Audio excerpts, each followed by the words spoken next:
Welcome back to another episode of the Productive Entrepreneur Podcast.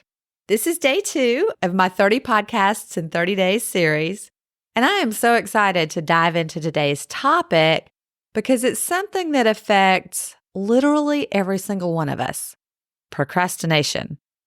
And let me tell you, I've been there, really been there. I am a procrastinator from way back. Just last month, I had this big project sitting on my plate, creating the monthly course for my membership. The outline was done, the content was floating around in my head, but somehow I kept finding more important things to do. Like organizing my desktop folders for the 5th time this year, or suddenly deciding that my email inbox absolutely needed to be cleaned out. Yeah, I actually did that instead of working on my course.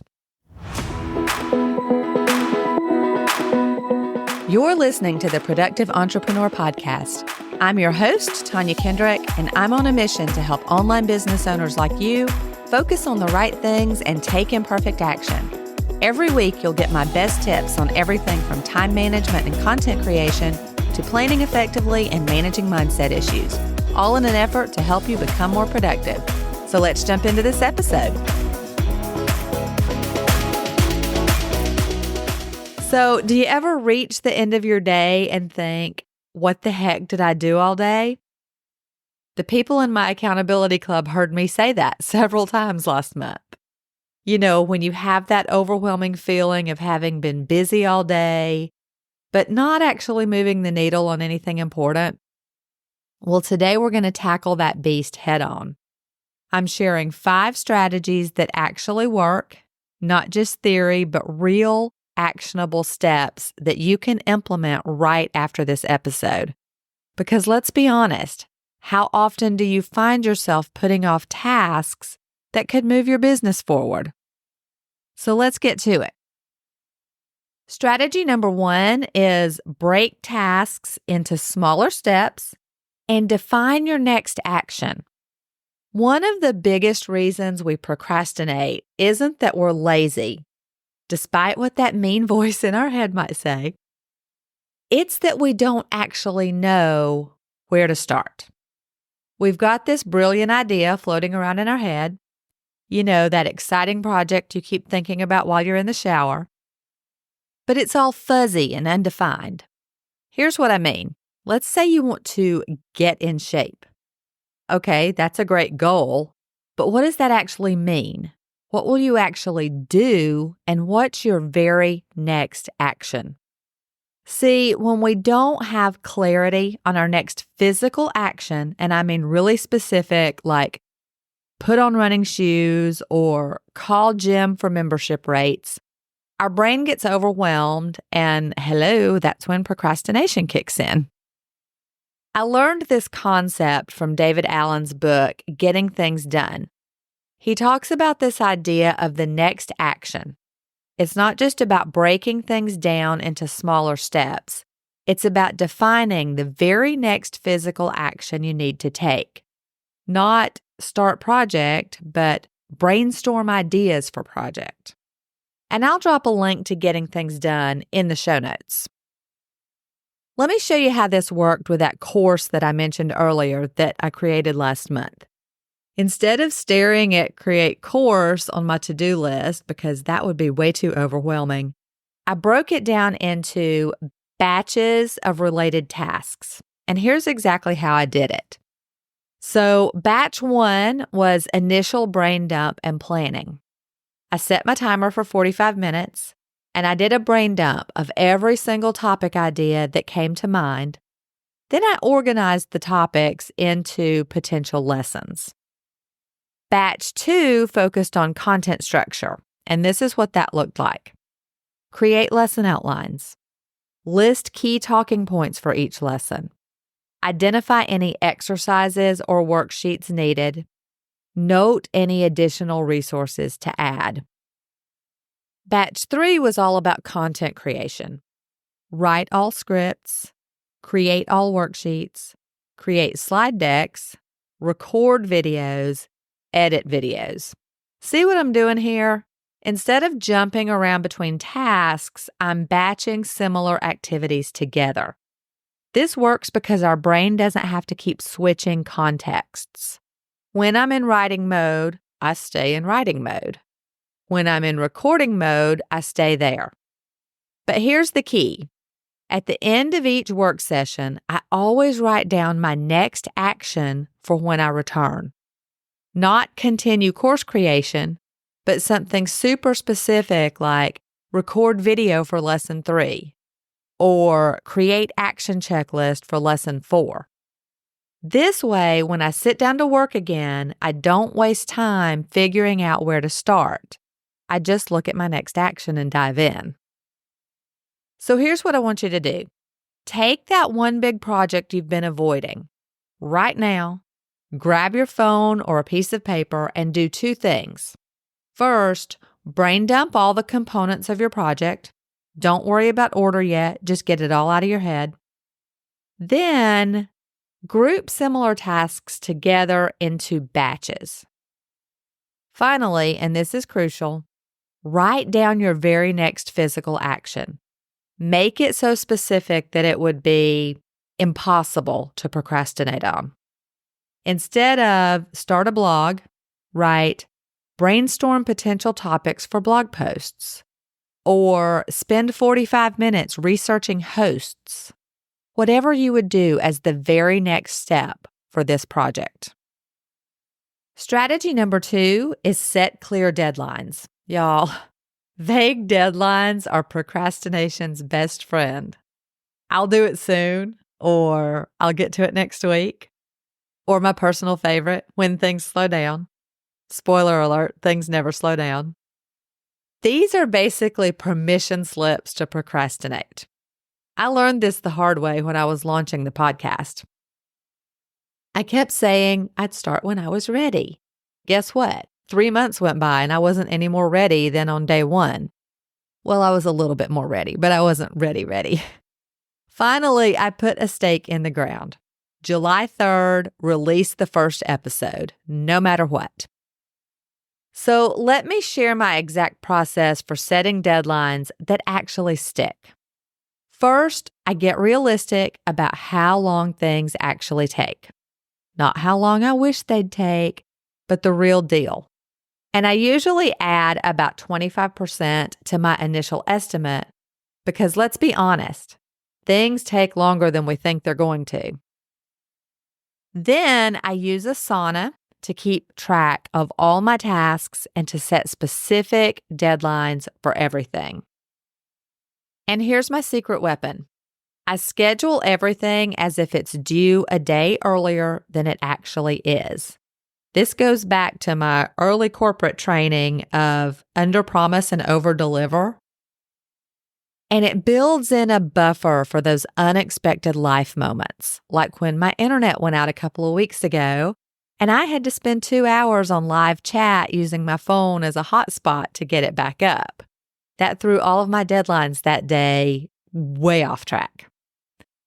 So take a moment and think, what tasks have you been putting off because they don't have a real deadline? Pick one and give it a specific date. Write it down because that makes it real. Put it on your calendar. Put it in your task management system. Tell your accountability partner if you have one. Strategy number 3 is to prioritize tasks using the Eisenhower matrix. Okay, this one might sound a little bit nerdy, but stick with me.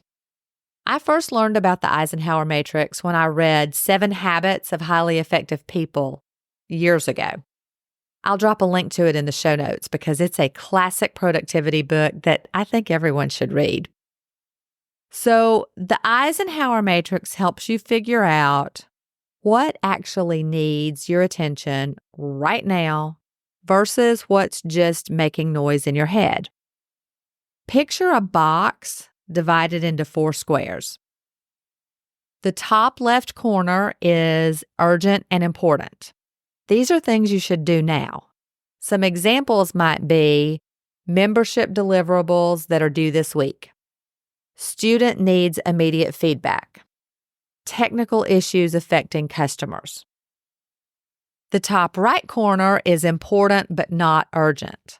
These are things you should schedule, like content creation for next month, redesign membership onboarding process, strategic planning sessions. The bottom left corner is urgent but not important. These are things you should delegate or automate if that's possible. Things like routine email responses, basic social media updates, administrative tasks. And the bottom right corner is neither urgent nor important. These are things that you just need to get rid of, like random YouTube rabbit holes, perfecting font choices, again, and reorganizing your already organized files. Last week, I was completely overwhelmed with my to-do list. So I pulled up a spreadsheet. I blocked out this matrix. I made four boxes, and I started sorting tasks.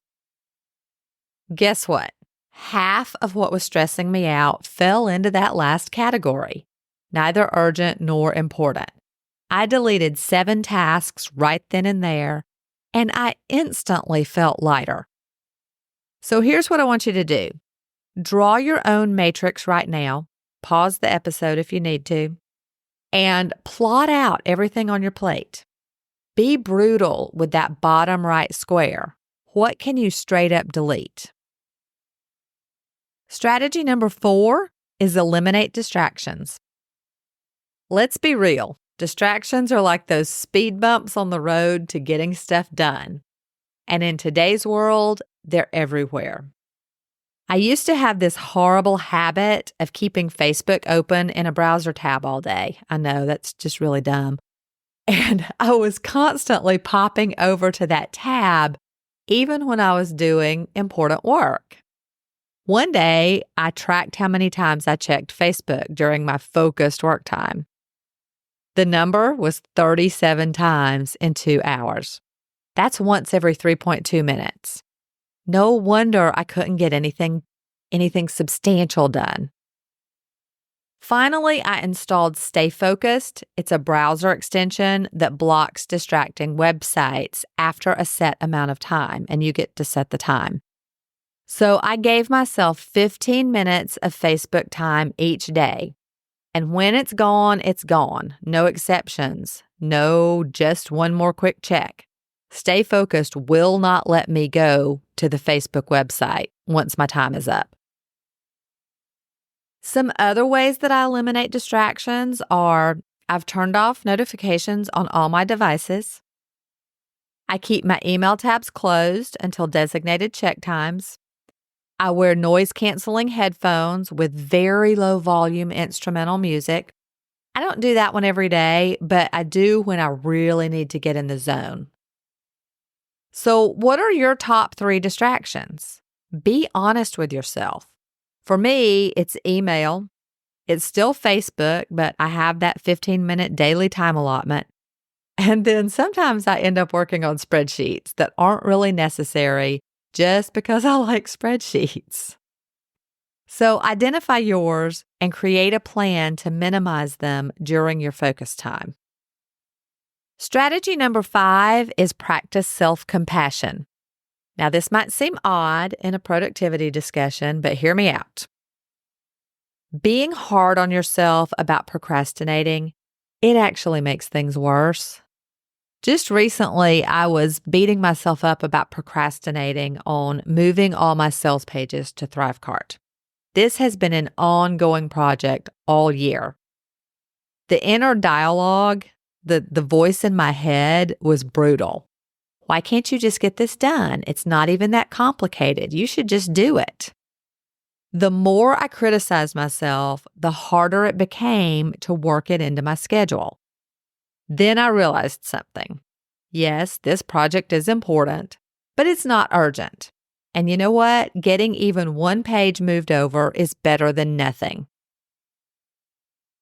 You've probably heard me say this before, done is better than perfect. That is one of my absolute favorite mantras, but it is something I have to remind myself about all the time.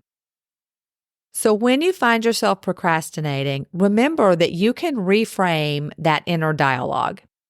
Instead of, why can't I just get this done? Switch it to, okay, what's one small step I can take right now? Instead of, I'm so lazy for procrastinating, switch it to, I'm feeling stuck. That's normal. Let's figure out why. So think about the last time you were really hard on yourself about procrastinating. How did that work out for you? Probably not very well. So it's time to try a different approach. All right, friends, let's wrap this up with some concrete next steps. Here's what I want you to do right after this episode.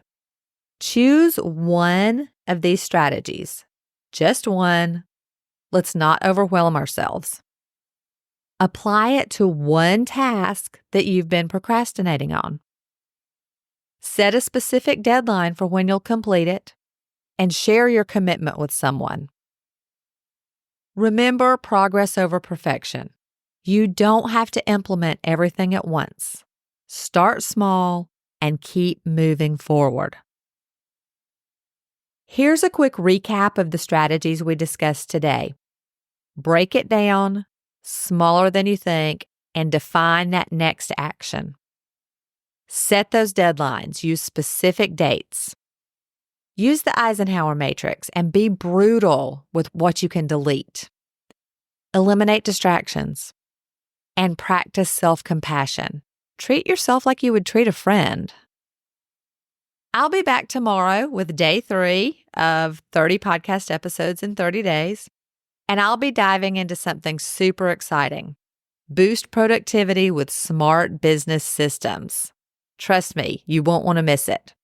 Until then, keep taking action, stay productive, and remember, you've got this. And before you go, if you like what you hear on the Productive Entrepreneur podcast, then come check out the Organized Business Toolbox. It's my monthly membership for solo entrepreneurs who want to feel in control and take imperfect action to move their businesses forward. When you join, you'll get instant access to the training and resource vault, and a new toolbox or course drops every month.